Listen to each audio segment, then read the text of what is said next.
Okay, so we answered in part, why do models matter? Models and simulations have always been important in science and continue to be used to test hypotheses and predict. Artists often challenge the assumption that subjectivity should not be part of the modeling process. Creative artists and scientists tend to eschew prescribed approaches with the goal of generating new insights. Modeling then becomes a way to reconcile the objectivity of quantification with the subjectivity of our experience. To give you a brief idea of what will be ahead in this talk, the first part will concern models and simulations in relation to complex system science. The second will be artists' interpretations of complexity through models, including my own. And the last part will be aesthetic models, stemming from the book by Darcy Thompson, published in 1917 on growth and form. The first part, models and simulations in relation to complex systems. In 1991, I came across an article which profoundly influenced my work. There were two scientists, Per Bach and Ken Chen, who were operating at the Santa Fe Institute, and they were using domino models to achieve what they call the state of self-organized criticality. And this was my introduction to complex systems, basically. As a result of this, by the way, I ended up the next year making a trip to Santa Fe and had an introduction to Murray Yeoman, who at that time was the director. So what is complex systems? Almost, I'm sure every one of you knows and is operating with that in mind when you make your works. But some of the early catalysts, Darcy Thompson, I put at the head of the list for the Forces to Forms, then Alan Turing, Edward Lorenz, Stuart Kaufman, James Conway, Renee Thom, Benoit Mandelbrot, Stanislav Ulam. Of course, the founding of the Santa Fe Institute was essential in 1984. Then Prigoghine's book, Order Out of Chaos, James Blake's Chaos, Leo Kadanoff, and more, the founding of the New England Complex Systems Institute, which I went to several times. That was founded in 1996. John von Neumann was important, Brian Arthur, particularly of importance to me because I got very involved in the relationship between economics and art. Toffoli and Margolis, their book on cellular automata was one I was aware of and actively using before I had read a later book by Stephen Wolfram's New Kind of Science. But there were books by Waldrop on complexity, Murray Gell-Mann himself, Wilson, Consilience, and Stuart Kaufman, and many others, but I was trying to just take some of the essential books.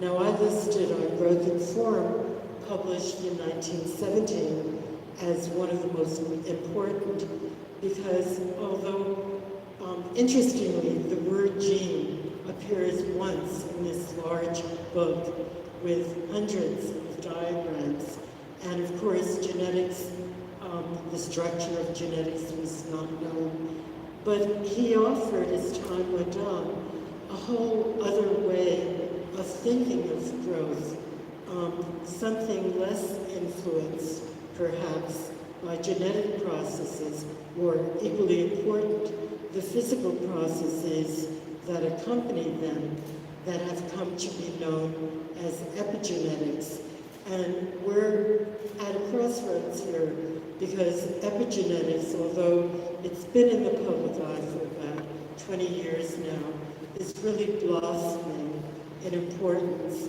And all of us who are artists should welcome this because it substantiates in a major way what we've always said, that culture is essential to our lives. And if anything can be offered as evidence, this is it. I met Ala Gorielli, who's a mathematician, at a symposium several years ago. And what he did a very valuable service because he updated all the information that was in Darcy Thompson's book and made it so that it is essentially usable for mathematicians, for scientists, and for artists too, because it gives insights that are hinted at but are more fleshed out because of access to more recent information. But the thing I would say in art that Darcy Thompson might best be known for is the fact that his work led in many ways to generative models. In fact, referencing Thompson, Alan Turing devised, yes, that Alan Turing, who is known for many things, he devised a mathematical model that explained how random fluctuations can drive the emergence of pattern and structure from initial uniformity. What are we talking about? We're talking about pattern formation, patterns on shells, all patterns in nature. This saying I have up here really should be in quotes. It's something that Philip Ball stated and talks about frequently in his own books, which were entering interpretations of complexity through models. Philip Gallanter and I started attending NEXI meetings in the probably early odds or before that, around 1998 and so forth. And we were introduced by the director of NEXI to each other, but also to started to attend. And we started to keep track of them, what they were doing. Many of them were working in different areas, like we see in CYFEST15, some in sound, some in visual media. Almost all were using technology. The premise of complexity, we later were invited to make an exhibition of this at the Dorsey Museum, Samuel Dorsey Museum in upstate New York. And the premise of the show, which we called Complexity, is that a broad swath of art responds to the science of complex systems, either intentionally or intuitively. We wrote this in 2002. It offers a revolutionary intellectual force that has ramifications for other disciplines, such as art and philosophy. Part of the artists is that the models complexity science uses to explain can also be used as generative principles and evocative concepts for making art. It's a matter, complexity is a matter of content, not complicated technique. And we go a little further to say, artists found ways to adapt generative and visualization and simulation techniques to such topics as evolution and social systems. The methods used include genetic algorithms, L systems, which is about plant growth, neural networks. I know I spoke to at least one artist yesterday who was using it in her work, and cellular automata. Some explored emergence and interdependent systems, And if I were added to the list today, we would add virtual and augmented reality, robots, and of course CRISPR-Cas9 techniques. So after the exhibition was presented at the Samuel Jaworski Museum, it went on to the Federal Reserve Board Gallery in Washington, D.C. And this is an installation photograph of what the exhibition looked like. I will not go through the whole show, but I'll show you a few highlights, and probably some of the works will be familiar to you. For example, the famous condensation cube by Hans Haacke, which shows, which is the naked presentation of a system, and a very powerful work. But also very powerful were Nancy Chung's front pages, where she annotated the front page of the New York Times every day for a year, and developed a whole system of colors specifying different kinds of content. I'm sure Woody and Stain of Slocum's work is known to you all. They were concerned with feedback and the kinds of patterns that it could generate through really focusing a camera back on itself.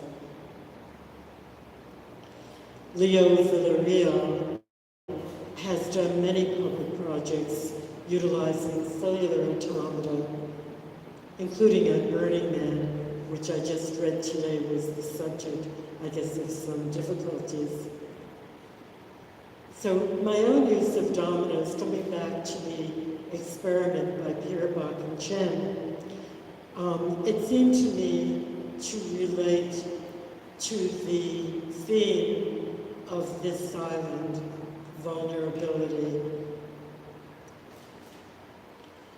The idea when they used dominoes, their idea was that a minor event, namely the toppling of a domino, could cause a chain reaction to occur in the overall system. As a model, it can describe interactions between the environment, system, and observer. Looked at from above, dominoes suggest the layout of cities. So this was the initial idea that prompted my thinking. And again, it's a simple model, and it's interesting how much can be packed into the simplicity and how it later developed, not just in my work, but in the work of scientists who are continuing to work with dominoes as a model of climate change. So early on, these were drawings largely where I would lay out dominoes in the same kind of random order that Pierbach and Chen had set up in Santa Fe. And I used different surfaces to try to capture the effect that friction would have. Friction is very important because it will determine whether and how, in what location, the dominoes themselves will fall. And again, Disorder and Early Sorrow became the title of a number of artworks at this time. But it also spanned the dissolution of the Soviet Union, which I also thought about. And interestingly enough, I had several shows abroad at the time where people had made that connection. So as a metaphor, it seemed to work. I would use the dominoes almost like a stencil, lay them down in particular placements very precisely, and then spray them from a different angle using different kinds of paper or wood surfaces.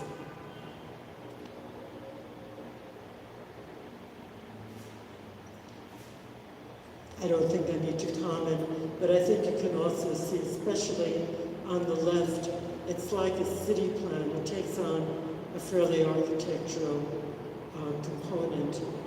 This was something I modeled based on an actual event, which was the collapse of the Hartford roof. So I also, at this time, had already had a commission in 1985 from NASA. 2 months after I went to see the space shuttle, the Challenger disaster happened, and a lot of my work then became concerned with failure. Why do structures fail? What were the reasons? Well, one of the reasons given was the famous O-ring, and probably many of you will recall Feynman's experiment where he used ice water. He put ice in a beaker and he folded a rubber tube in a zero and put a clamp on it. And of course, when he took it several minutes later, when he took it out of the ice water, it never expanded, which is in fact what happened. Although he did not use a control, which is interesting, but this was presented to millions of people. So the more recent works have also been based on dominoes. I was interested in the subject of nuclear reactions, again, it seems particularly timely right now with the movie that is really out on Oppenheimer. But one of the people who's less known to the public, who is a fascinating person in his own right, that's Leo Szilard. And Leo Szilard fled Europe during the time of Nazis, and he developed, with Einstein as a patent, a joint patent on refrigeration. It's interesting. But he is often credited for developing the chain reaction. So this is a large-scale work print that has an augmented reality component, and the accompanying animation goes into domino theory, meaning at the time when people were concerned of the spread of communism into different parts of the world, and the fact that people had nuclear capabilities had more recently stimulated these fears. So I imagine an AI art historian confronting these current fears or these renewed fears in the animation that is sparked. For vulnerability that is seen here on a different level, this was the model I constructed. I have the tablet that will show the animation, and it is placed over a wooden platform on which a map, largely of Asia, is placed.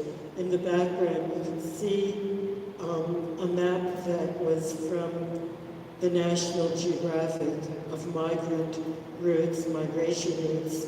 The migrations were a result of flooding, but also political conditions. And I placed dominoes on top of routes, on top of these routes. The idea being that some of them are glued down, I confess, because it was a necessity. But I hope that it would get across the idea that if a visitor were to bump into this, it could set off a chain reaction. So this was the National Geographic map of human migrations. The red arrows track it. These are some of the stills that are next to the installation. And let me see if I can get this going.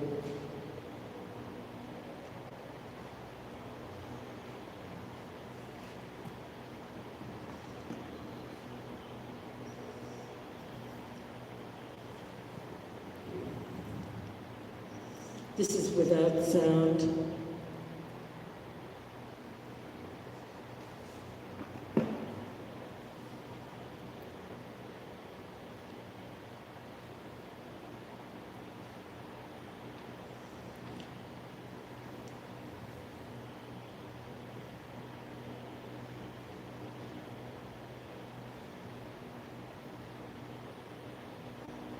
And here I bring in back the chain.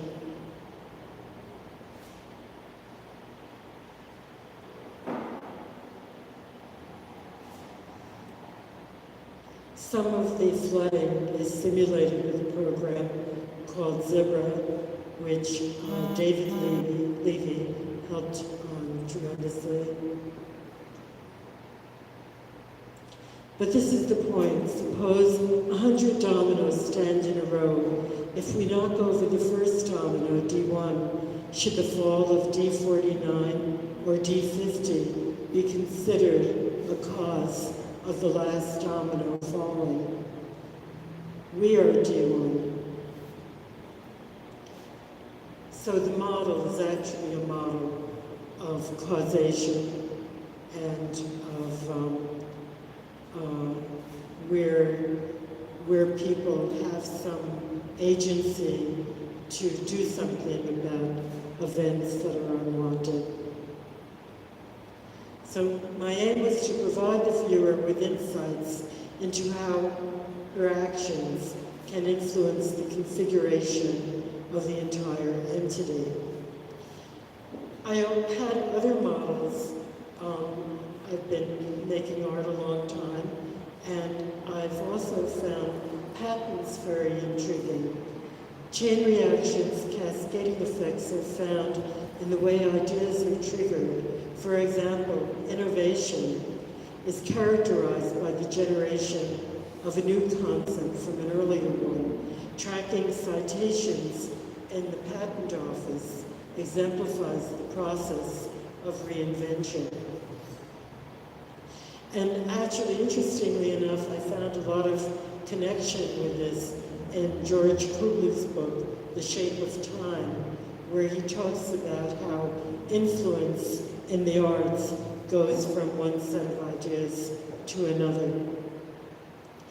These were some of the early works I did. In this, I've always put constraints on how I've used the patents. In this one, it was after the Challenger, and I put in all the inventions that NASA had patented, which were obviously insufficient to prevent the accident. This is a more recent one where I've been imagining what it would be like to inhabit space. And the way I have been using augmented reality for the past 6 to 7 years is to try to have it put in all the things that, or some of the things that are left out of the capitalist system, namely the concern with the quality of life. I mean, do you really want to live in these inventions in outer space now that we're poised? This is an earlier one which I went back to and did some AR animations that I added to.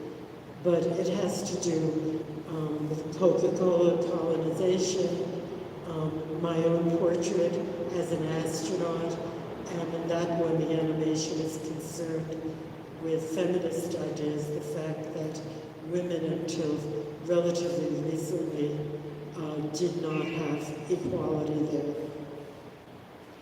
Another one having to do with Earth as seen from space through our inventions.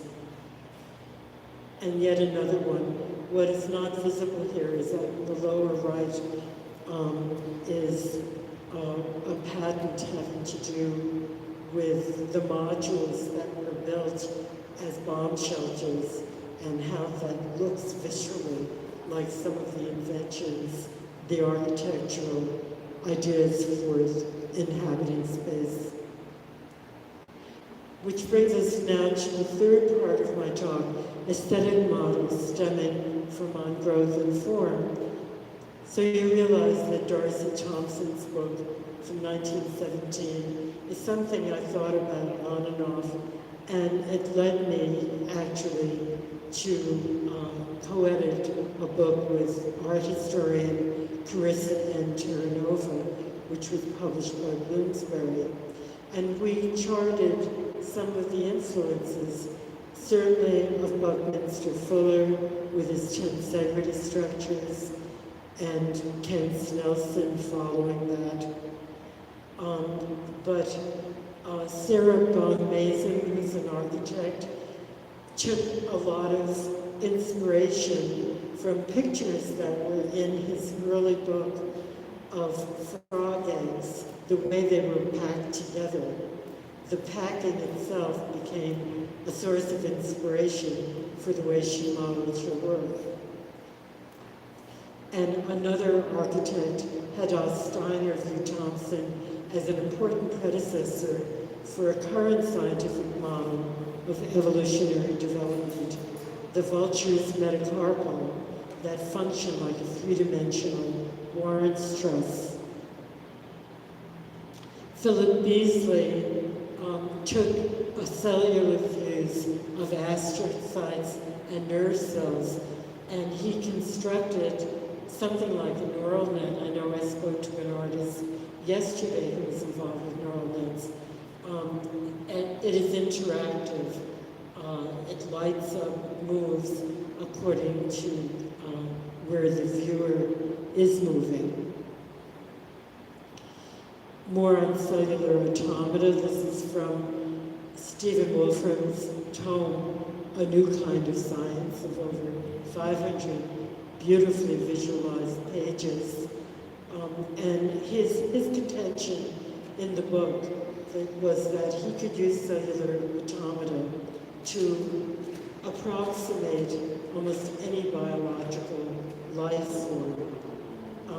So not something we can prove, and he was heavily challenged for it on the grounds that how do you know that Darwinian evolution didn't create a predilection for cellular automata as a way that evolution could occur.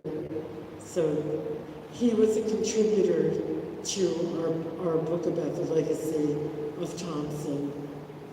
And here he's reproduced, again, the patterning is so important. He's reproduced the patterning of mollusk shells, but very accurately through these models.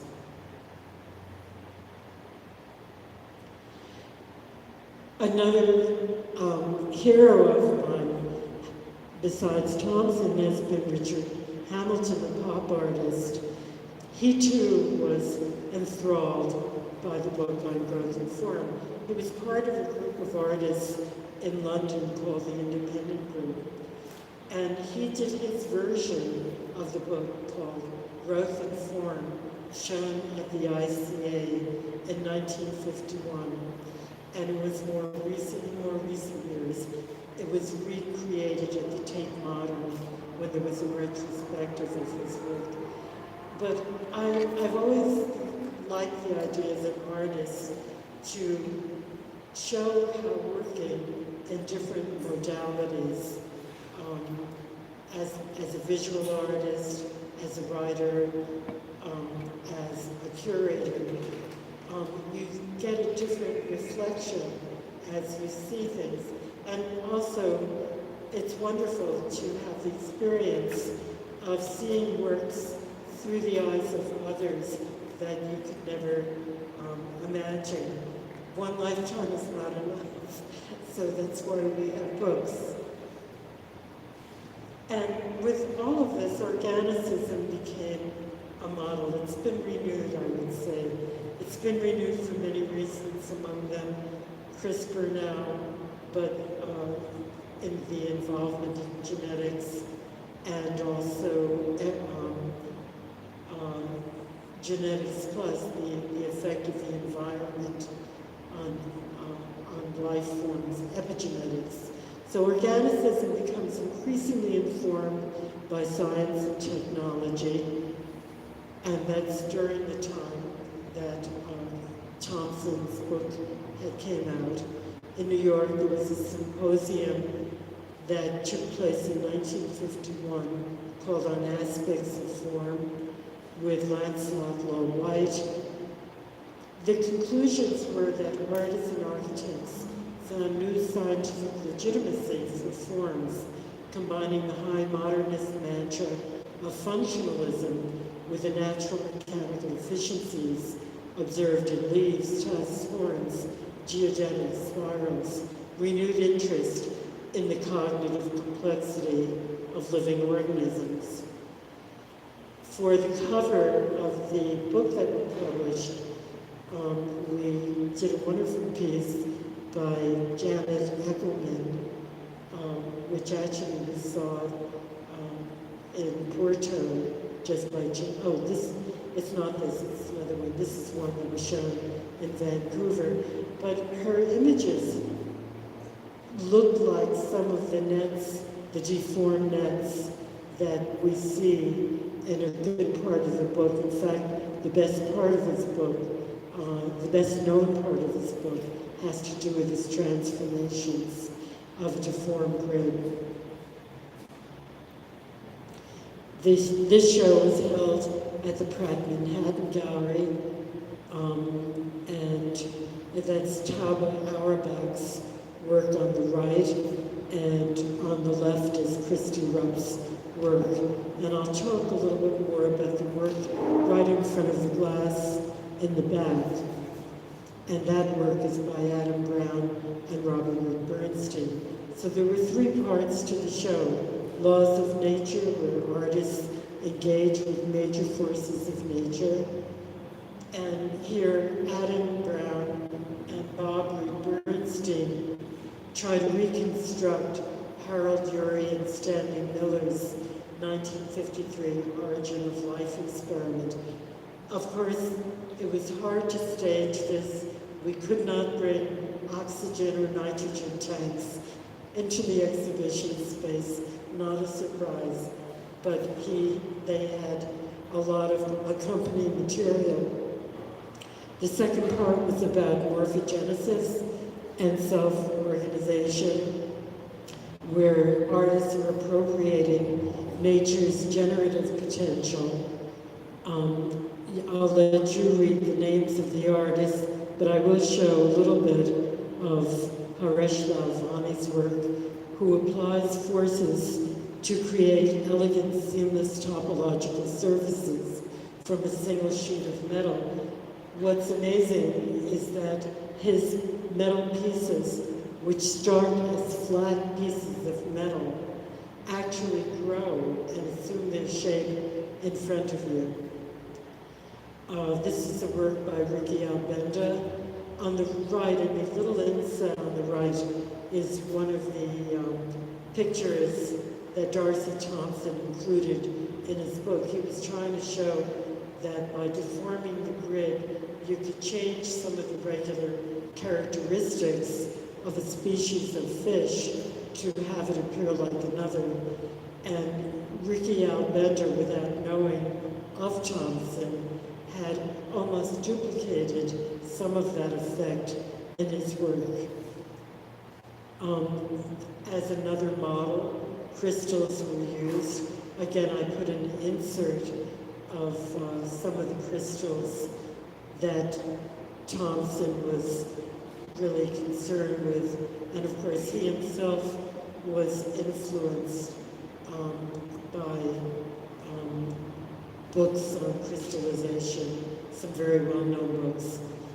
But in this, there was a difference. William Lansing's Badwater, he used a climate-controlling infrastructure to create an accelerated cycle of flood and drought. So he really was using a model, as scientists would, to try to make prediction on what would be an asset or not to the environment.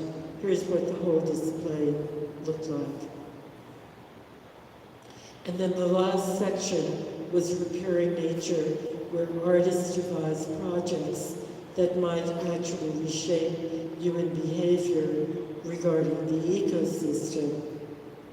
And this is one of the few works with CRISPR that I've really fallen in love with, because it's a taxonomy chart where she's trying to show what the corn, the original corn, might be like in the genome, and use CRISPR at various laboratories to remove the more recent adjustments to corn. So it's sort of like going backwards in time, which is of course an impossibility.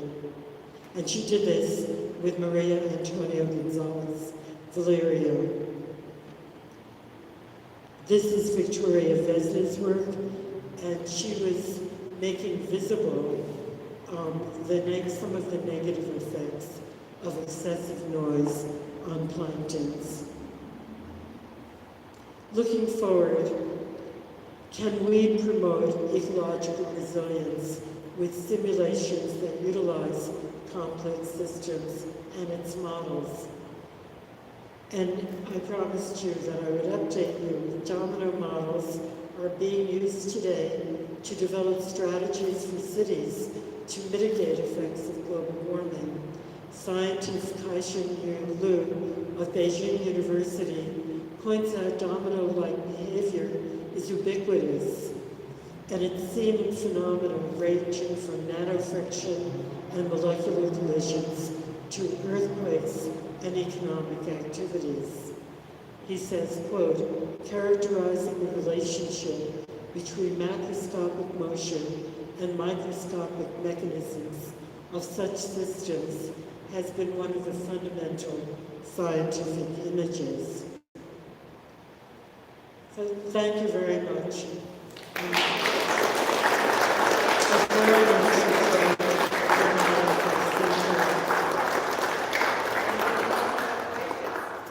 Are there any questions?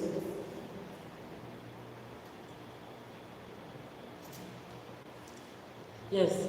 Maybe more of a comment. I mean, this is really interesting to sort of see how you come full circle with this, and sort of looking at this causation. And I think it comes back to the things that are part of these like really complex systems, right? And how different artists are looking at dissecting those in different ways, and how one thing does follow another, and just by making it sort of modification or change, it actually affects an entire structure or system, that whether or not you're aware of that or completely engaged with that, it's occurring. Yes, I agree with you. The way, again, the idea of the way ideas get transmitted, which is what we see happening at a CYFEST like today, or it could be residency programs where you put people in an environment from different places, and it's, to me, fascinating to see the ideas that get sparked. Are there any other questions? Thanks again.